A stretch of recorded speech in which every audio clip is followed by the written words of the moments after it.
All the units are the trailer tents, the Dream and the Passion. The back door is part of the kitchen. This is the unit where the kitchen is actually fitted to. So when we open up the trailer, so we open up the two beds, open up the back door, swing it out, and this is the back of the kitchen.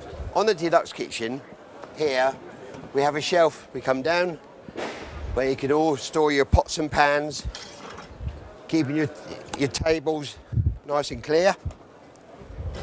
And each one has a double gas burner. Ideal for the Isabella pots and pans, where you also take the handles off.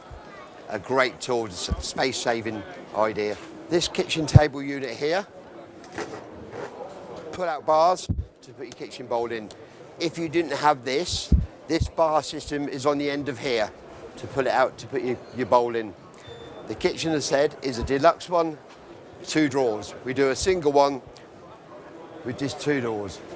This canopy here zips on to the main unit. So we just zip it on, put the poles in and guy rope it. It's that simple. Here we have a piece of material you can undo and drop it down even further in case it's drizzling down with rain to keep you nice and dry here.